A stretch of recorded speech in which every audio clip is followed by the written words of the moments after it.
Assalamualaikum warahmatullahi wabarakatuh. Salam sejahtera, semoga kita semua ada dalam lindungan Allah Subhanahu wa Ta'ala. Perkenalkan, saya Adam Sutisna SEMM sebagai dosen tetap program studi manajemen Fakultas Ekonomi pada Universitas Kebangsaan Republik Indonesia. Saat ini saya dalam proses mengikuti sertifikasi dosen gelombang 1 tahun 2025.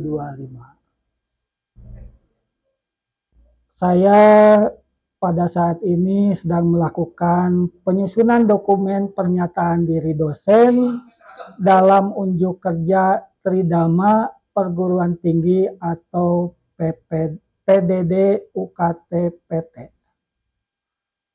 Pada kesempatan ini saya akan memaparkan salah satu mata kuliah yang saya ampu, yaitu dasar-dasar manajemen. Saya mengajar pada mata kuliah dasar-dasar manajemen pada semester ganjil tahun ajaran 2024-2025. Dengan bobot SKS 2 SKS, dan mata kuliah dasar manajemen ini merupakan mata kuliah wajib dengan kode khusus MN1105.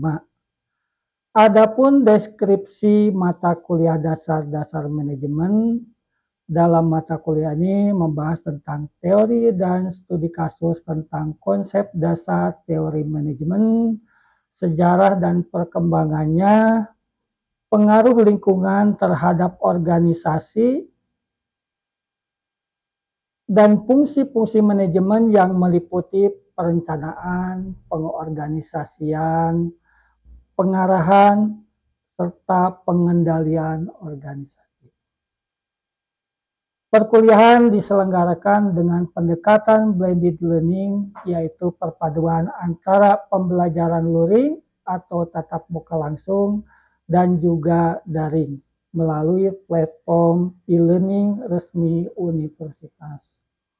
Mahasiswa dapat mengakses materi perkuliahan, mengunduh RPS, serta mengunggah tugas secara online, sementara diskusi interaktif, studi kasus, dan presentasi dilakukan secara langsung di kelas. Metode pembelajaran yang saya terapkan bersifat aktif, partisipatif, dan berbasis pada pengalaman nyata, diantaranya adalah ceramah interaktif untuk membangun pemahaman konseptual mahasiswa terhadap teori manajemen, diskusi kelompok yang mendukung kolaborasi mahasiswa dalam menyelesaikan studi kasus nyata, dan di mahasiswa sebagai bentuk aplikasi praktis dari materi yang telah dipelajari untuk capaian pembelajaran. Capaian pembelajaran diantaranya: 1. Menjunjung tinggi nilai kemanusiaan dalam menjalankan tugas berdasarkan agama, moral, dan etika. Yang kedua, mampu berkontribusi dalam peningkatan mutu kehidupan bermasyarakat, berbangsa, dan bernegara, dan bagi kemajuan peradaban berdasarkan nilai-nilai Pancasila. Bekerja sama dan memiliki kepekaan sosial serta kepedulian terhadap masyarakat dan lingkungan. Yang terakhir, menunjukkan sikap bertanggung jawab atas pekerjaan di bidang keahlian secara mandiri. Adapun capaian pembelajaran mata kuliah yang diharapkan adalah mahasiswa mampu menjunjung tinggi nilai kemanusiaan dalam menjalankan tugas berdasarkan agama, moral, dan etika. Yang kedua, mampu menganalisis konsep-konsep dasar manajemen dalam organisasi serta mampu menginterpretasikan perkembangan sejarah ilmu manajemen dan penerapannya dalam organisasi saat ini. Yang selanjutnya, mampu menghasilkan perencanaan dan keputusan yang tepat sesuai dasar-dasar pengorganisasian dan memilih struktur organisasi yang tepat. Selanjutnya, adapun materi pembelajaran pada mata kuliah dasar-dasar manajemen ini meliputi yang pertama, konsep dasar manajemen. Yang kedua, sejarah manajemen. Yang ketiga, lingkungan organisasi. Yang keempat, manajer sebagai perencana dan ahli strategi. Yang kelima, perumusan dan implementasi strategi. Yang keenam, pengambilan keputusan. Yang ketujuh, dasar-dasar pengorganisasian. Yang kedelapan, pengorganisasian. Yang kesembilan, perubahan dalam organisasi. 10, kepemimpinan. 11, motivasi. 12, komunikasi. 13, kerjasama tim. Dan terakhir, pengendalian.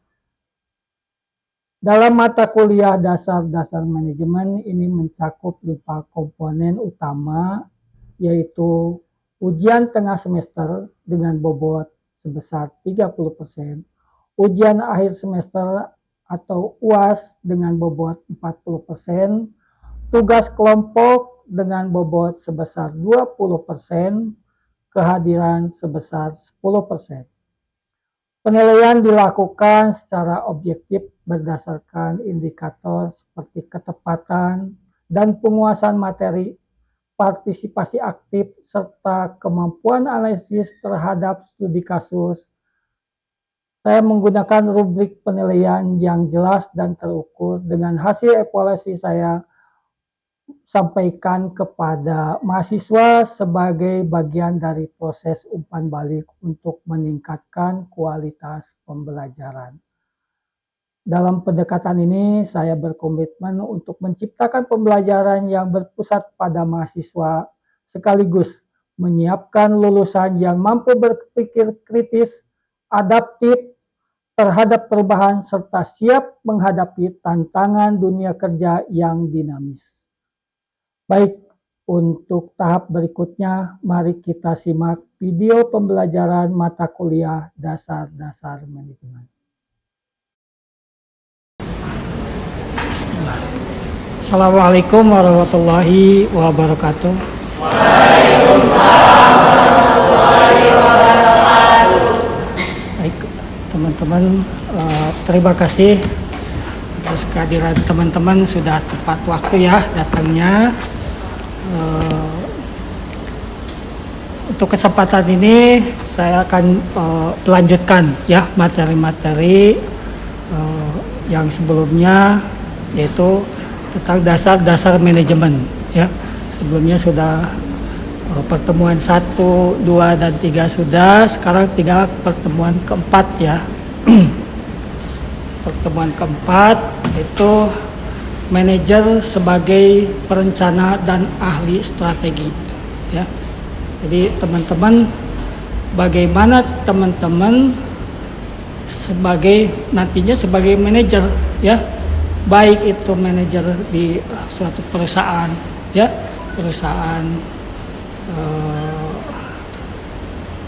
baik itu di perusahaan global ya, atau perusahaan yang nasional ya, perusahaan nasional kita. Jadi teman-teman juga bisa tidak hanya menjadi pegawai atau manajer ya, teman-teman juga bisa kalau punya kemampuan, teman-teman juga bisa bisnis sendiri gitu ya. Jadi di sini walaupun itu yang namanya teman-teman bekerja di suatu perusahaan atau bisnis sendiri, tentunya teman-teman memerlukan yang namanya perencanaan. Apalagi di sini saya mengantarkan teman-teman menjadi manajer ya, manajer yang ahli dalam suatu perencanaan dan ahli dalam strategi ya, seperti itu. Ya, untuk selanjutnya ya, sebelum panjang lebar kepada apa itu teman-teman menjadi ahli strategi gitu kan, teman-teman juga harus dilihat dari kata kuncinya dulu ya. So, kata kuncinya yaitu manajer, perencana, dan ahli strategi ya. Nah, dari awal dulu ya saya akan sampaikan apa itu perencanaan atau planning ya. Itu baru nanti kesananya apa itu ahli strategi, bagaimana merencanakan atau perencanaan strategi. Itu. Kita lihat dulu dari segi pengertian perencanaan. Perencanaan atau planning adalah sebuah proses ya, yang dimulai dari penetapan tujuan organisasi, menentukan strategi untuk pencapaian tujuan organisasi. Ya. Jadi kata kuncinya adalah planning itu sebuah proses. Ya. Jadi tidak hanya apa bedanya planning dengan angan-angan atau keinginan gitu kan. Kalau misalkan saya ingin menjadi orang kaya kan gitu kan. Nah, dengan planning itu teman-teman ya sebuah proses yang dimulai dari penetapan tujuan ya. Penetapan tujuan organisasi. Nanti sudah ditetapkan tujuan organisasi baru menentukan strategi apa yang akan Anda lakukan.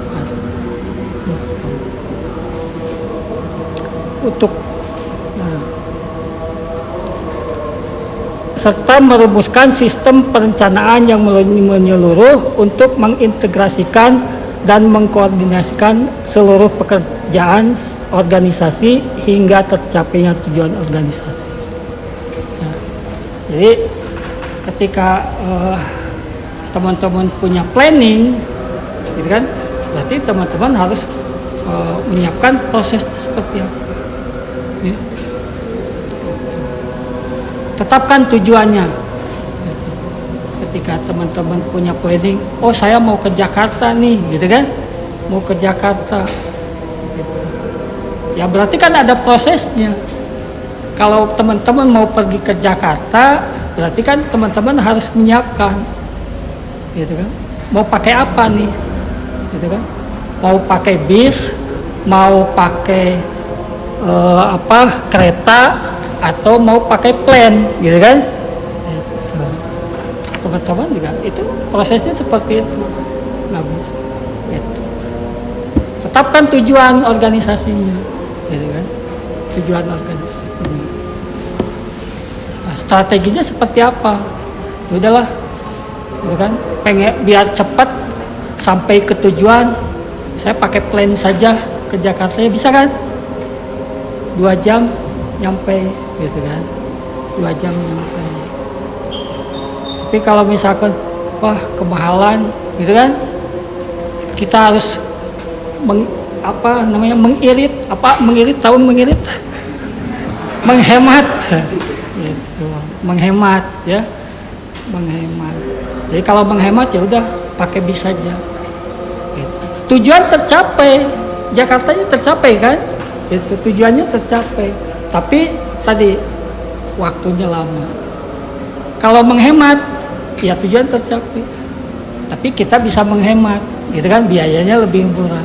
Biayanya itu dengan biaya murah. Ya seperti itu. Ya. Nah, selanjutnya kalau lihat dari pengertian perencanaan, kita juga bisa lihat dari sisi proses, ya. Pengertian perencanaan dilihat dari proses. Kalau dari sisi proses, fungsi perencanaan adalah proses dasar yang digunakan untuk memilih tujuan dan menentukan bagaimana tujuan tersebut akan dicapai. Itu dari sisi prosesnya, ya, tadi prosesnya. Pengertian perencanaan juga bisa dilihat dari sisi fungsi manajemen, ya, dari segi fungsinya.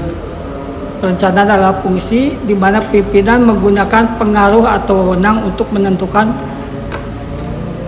atau merubah tujuan dan kegiatan organisasi. Ya, itu dilihat dari sisi fungsi manajemen. Bisa juga dilihat dari sisi pengambilan keputusan. Ya.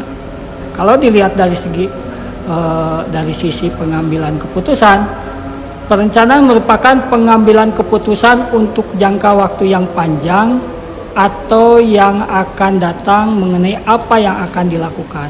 Ya. Bagaimana melakukannya, gitu kan? Bila mana dan siapa yang akan melakukannya. Gitu. Kalau kita punya perencanaan, tentu kan siapa yang melakukannya, gitu kan? Kalau kita mau punya bisnis, berarti siapa nih yang akan, kalau misalkan kita punya bisnis kecil-kecilan, gitu kan? Siapa yang akan ngejualinnya, gitu kan? Atau misalkan kita punya produk, siapa yang akan nungguinnya, gitu kan? Berarti kita harus menyiapkan, gitu. Jangan sembarang, ya enggak? Gitu. Kita nggak bisa sembarang. Kita harus benar-benar siapkan. Gitu. Jadi semuanya disiapkan. Sehingga implementasi perencanaan tersebut dibuktikan di kemudian hari. Ya. Jadi bisa dilihat implementasinya. Kalau tadi kita sembarang misalkan mendapatkan orang, ya udahlah, yang penting misalkan saudara saya, misalkan kan gitu, jadi pegawainya, gitu kan. Gitu. Nah kalau begitu dilihat, karena kita mengambil keputusan itu, gitu, begitu kita, oh iya, gagal deh, gitu kan. Kita nggak bisa ngapa-ngapain, mau dimarah saudara kita, ya nggak, gitu. Itu bentuk-bentuk perencanaan seperti itu. Gitu. Ya, jadi teman-teman juga harus betul-betul, gitu ya, keputusan yang diambil itu tepat. Gitu ya, betul, tepat. Jadi jangan salah pilih orang, jangan salah mengambil keputusan, gitu kan. Kalau salah saja mengambil keputusan, gitu, rencana kita udah bisa gagal, ya, nggak sesuai. Gitu.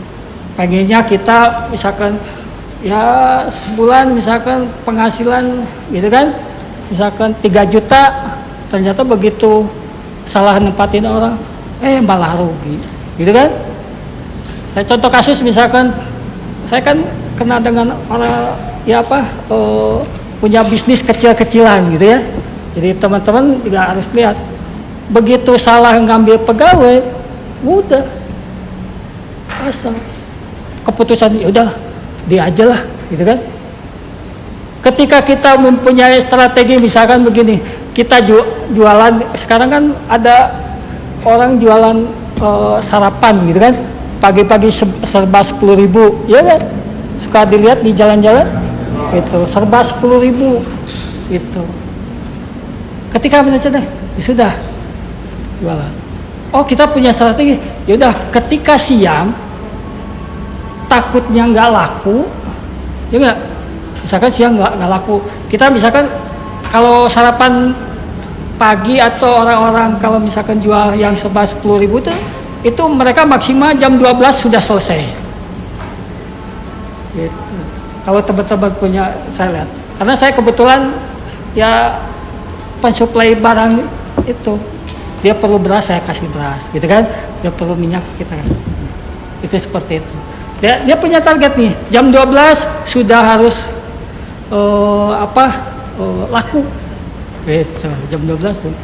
Nah begitu jam 10 mereka mengambil kebijakan, ya sudah, begitu jam 10, gitu kan, masih banyak barangnya, yang punyanya bilang, kalau jam 10 masih banyak, sekarang beli 2 gratis 1. Ya, itu bagaimana? Itu strategi supaya dia kejual semua barangnya, gitu kan. Kalau setengahnya kejual, setengahnya tidak, mereka rugi kan, ya enggak? Gitu. Nah di situ mereka dia bilang, yaudah jam 10 batasnya, lebih dari jam 10 ke pegawainya itu bilang, tolong kalau jam 10 yang belinya jam 10, jualnya beli 2 gratis 1. Karena tadi salah mengambil keputusan, misalkan ya, contoh pegawai misalnya yang disimpan, orang pegawai kan begitu bilang jam 10 gitu kan, beli 2 gratis 1. Begitu kata tadi pimpinannya bilang, udah yang punya usaha itu beli 2 gratis 1. Begitu itunya dia bilang, pas begitu jual dia nggak pasang, padahal udah disiapin gitu kan, udah disiapin, yang punya itu disiapin, nih beli 2 gratis 1, pasang di depan counternya itu. Dia nggak pasang, kenapa?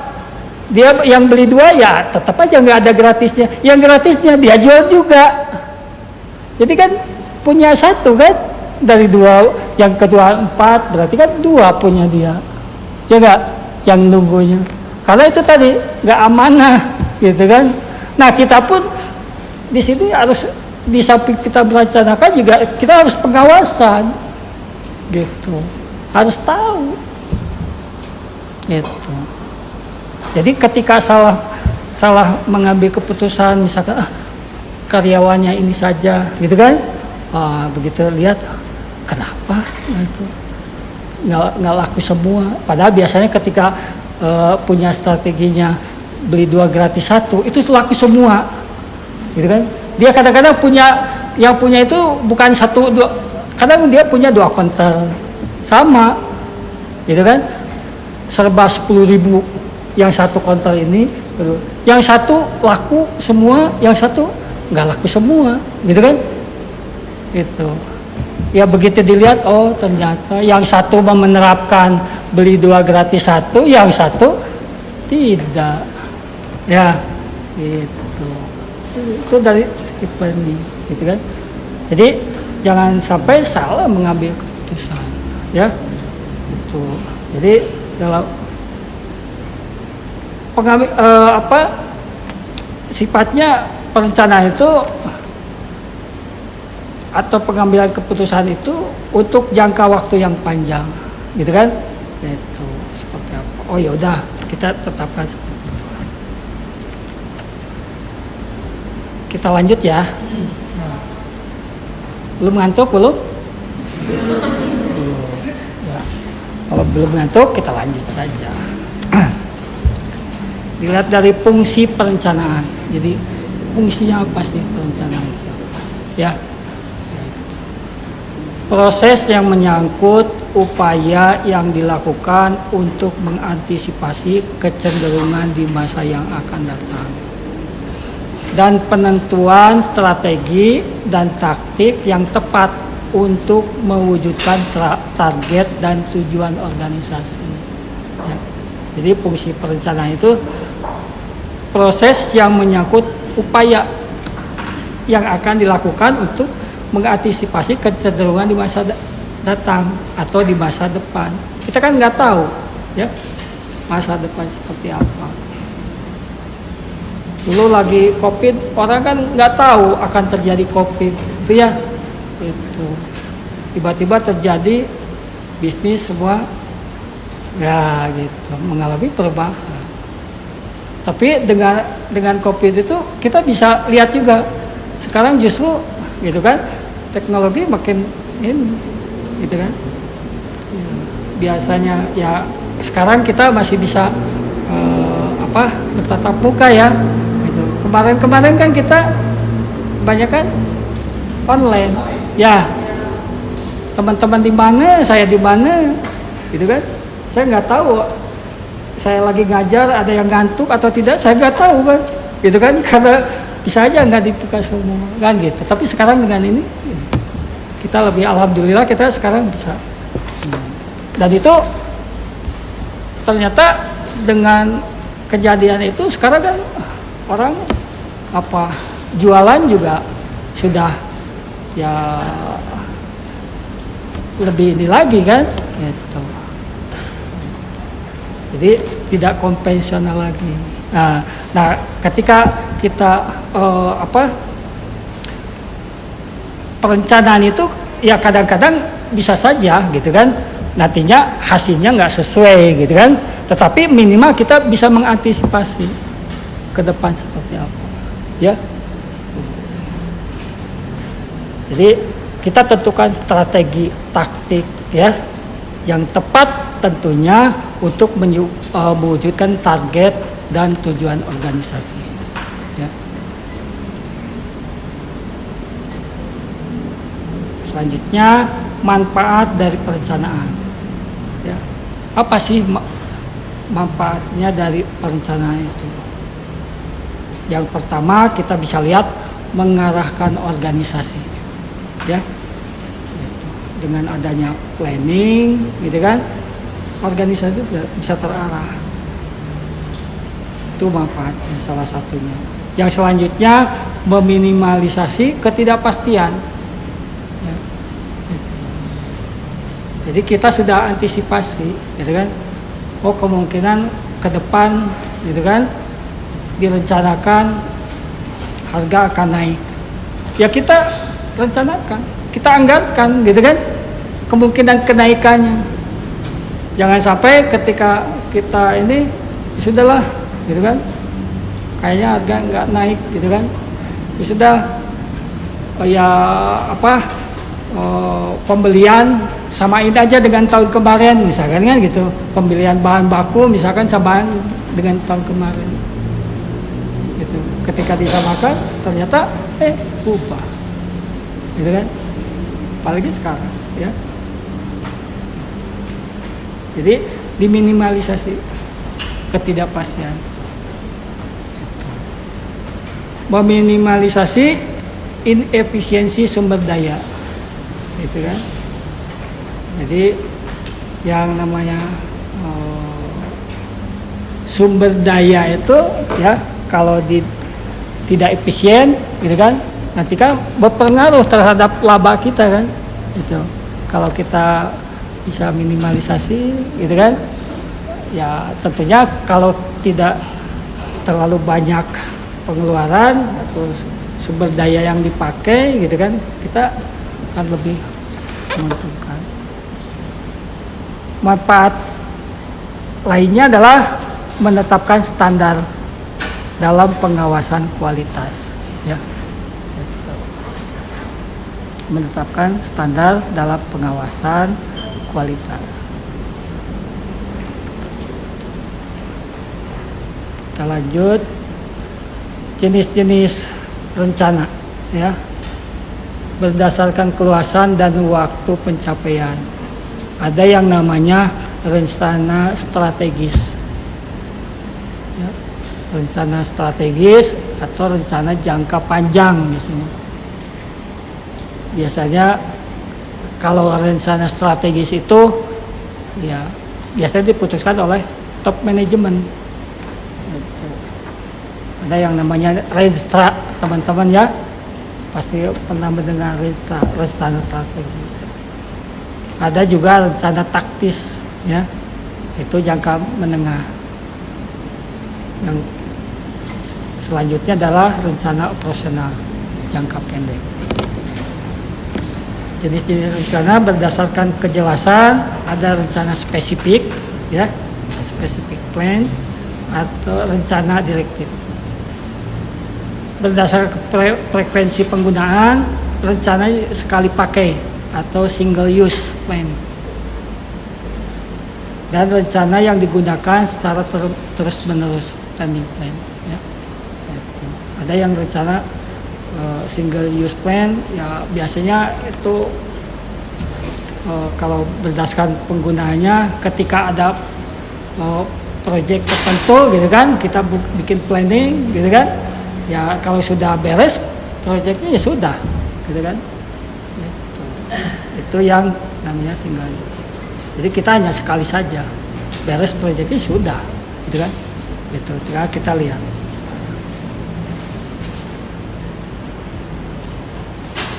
nah, ini tahap dalam perencanaan ya. Apa sih tahap-tahap? Kita harus lihat tahap. menetapkan tujuan dan strategi, menetapkan tujuan dan target bisnis, ya.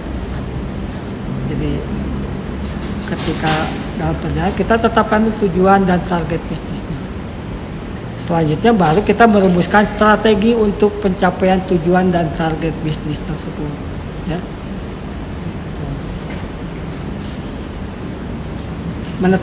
Menentukan sumber-sumber daya yang diperlukan, ya. Ketika kita sudah punya target bisnisnya seperti apa, gitu kan? Berarti untuk mencapai tujuan dan target bisnis itu berarti kita sumber daya apa yang diperlukan, gitu, ya. Kalau saya punya misalkan ketika jual sesuatu misalnya untuk kita punya produk, berarti kita harus punya mesin dong, gitu kan? Mesinnya seperti apa untuk tadi sumber-sumber yang diperlukan, ya. Kalau kita packaging produk, gitu kan, berarti kan mesinnya siapkan.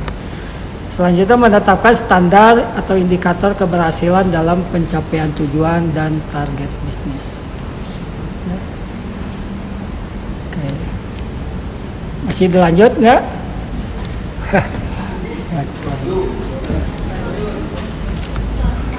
Atau ada pertanyaan, ya, apa yang disampaikan dari awal sampai barusan, ada yang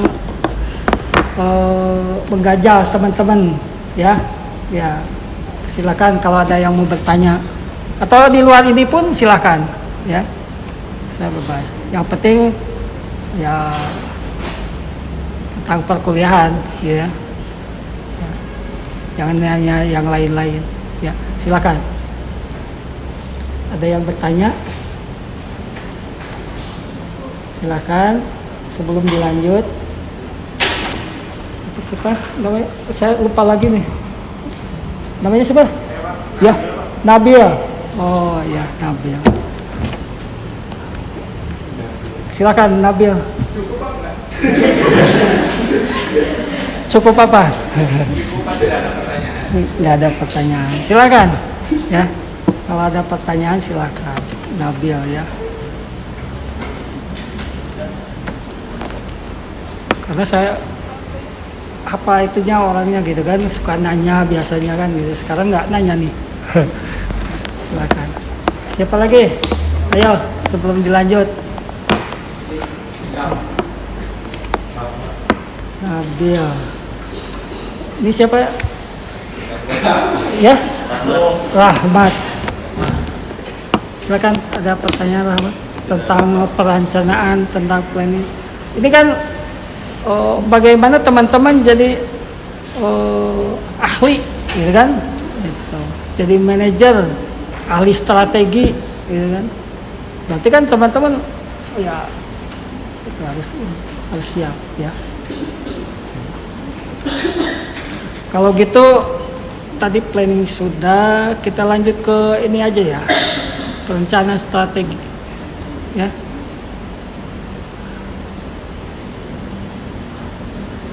Biar teman-teman perencanaan strategis, karena tadi judulnya juga ahli strategi kan, ya nggak? Berarti teman-teman harus mendapatkan berarti perencanaan strategis seperti apa, ya. Jadi kalau teman-teman jadi ahli, gitu kan, yang namanya ahli, segala sesuatu pun yang kecil pun, gitu kan, teman-teman bisa ambil manfaatnya, kan gitu. Misalkan nanti teman-teman mengambil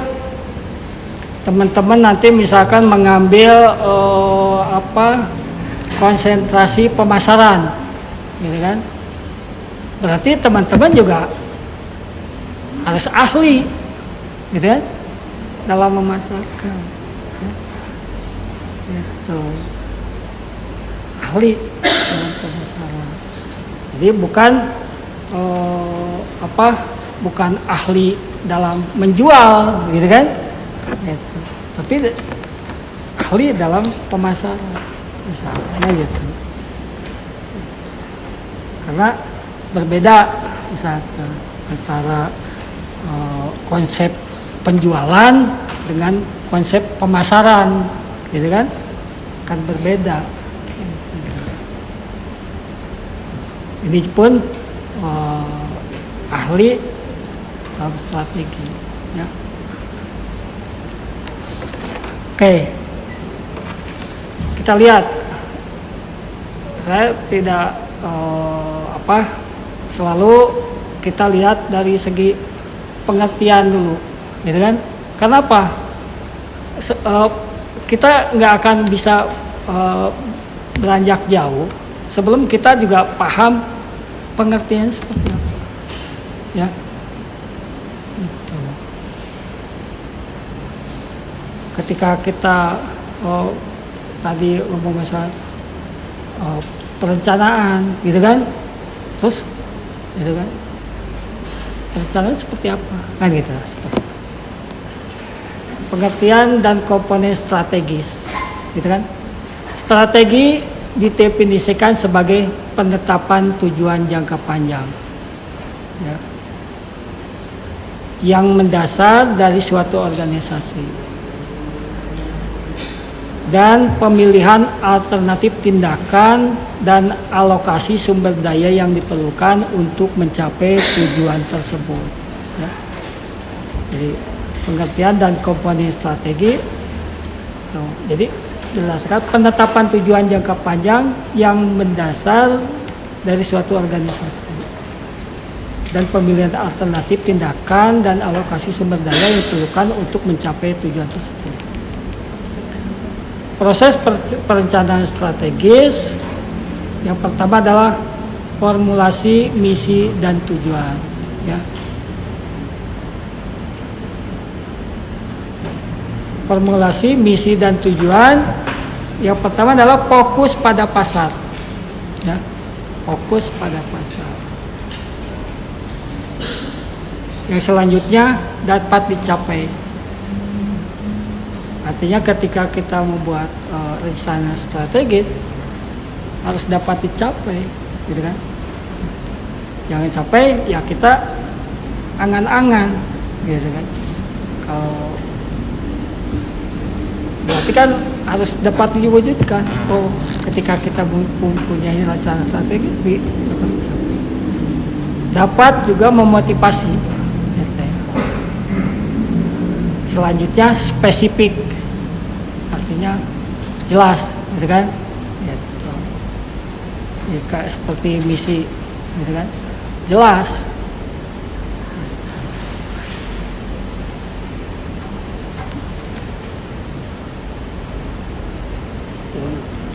Kita mempunyai misi apa, tahun berapa, gitu kan? Spesifik, jelas. Jadi jangan sampai nggak tahu tahun berapa lah berhasilnya, gitu kan? Gitu. Harus jelas.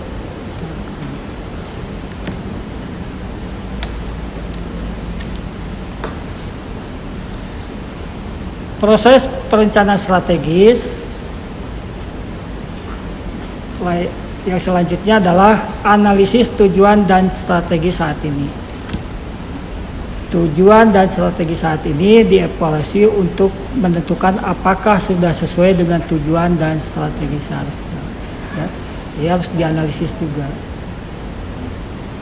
Apakah sudah sesuai atau yang ketiga adalah analisis lingkungan. Ya, analisis lingkungan, perubahan di lingkungan dianalisis untuk melihat apakah ada kesempatan strategis yang bisa dimanfaatkan. Yang keempat adalah analisis sumber daya, yaitu dengan mencoba melihat kekuatan sumber daya organisasi relatif terhadap persaingan dan mencapai tujuan organisasi dan memanfaatkan kesempatan strategis. Ya.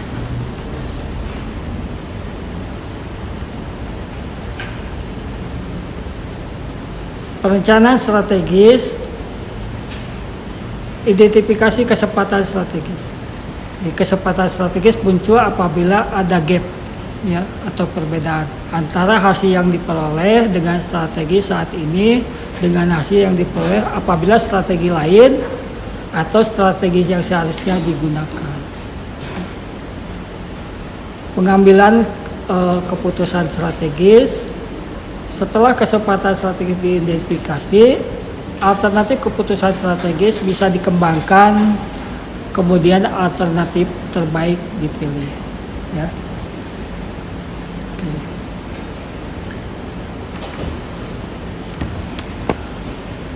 Ini yang terakhir ya, kelebihan dan kekurangan perencanaan strategis. Ya, kita harus juga tahu ya kelebihannya. Kelebihannya yang pertama memberikan pedoman yang konsisten bagi kegiatan organisasi. Yang kedua membantu para manajer dalam membuat keputusan. Ya, ini kelebihan. Meminimalkan kemungkinan kesalahan. Nah, kekurangannya tentunya memerlukan biaya, ya, waktu dan tenaga lebih, membatasi beberapa alternatif. Ya. Itu saya kira untuk pertemuan kali ini, ya. Kalau tidak ada pertanyaan, ya, mudah-mudahan apa yang saya sampaikan, walaupun sedikit, ada manfaatnya, ya. Terima kasih atas perhatiannya, ya. Ya, jangan ya teman-teman harus terus ya semangat untuk belajar, ya, mengikuti perkuliahan, ya. Bukan saya aja, tapi semua dosen ya diikuti, ya, dengan baik. Oke, itu saja. Sekali lagi terima kasih. Mudah-mudahan teman-teman, saya di sini namanya juga dasar-dasar manajemen, ya, yang mengantarkan teman-teman jadi manajer, gitu kan, jadi supaya bagaimana teman-teman bisa berhasil, ya. Nanti untuk apa selanjutnya kan ya mata kuliah lain, ya, yang lebih menjurus. Mau teman-teman nantinya mau konsentrasinya pemasaran, FSDM, silahkan, tergantung nanti passion teman-teman, ya. Senangnya teman-teman kemana, ya. Saya mah senang, sepertinya saya lebih senang ke pemasaran deh, gitu kan. Ada yang saya mau pengen jadi manajer HRD, ya, gitu kan, silahkan, ya. Oke, sekali lagi terima kasih atas perhatian teman-teman, ya. Oke, semoga tidak bosan ketemu dengan saya, ya, di pertemuan-pertemuan selanjutnya. Terima kasih. Kita tutup dengan ucapan hamdalah bersama-sama, ya. Alhamdulillah. Assalamualaikum warahmatullahi wabarakatuh. Waalaikumsalam.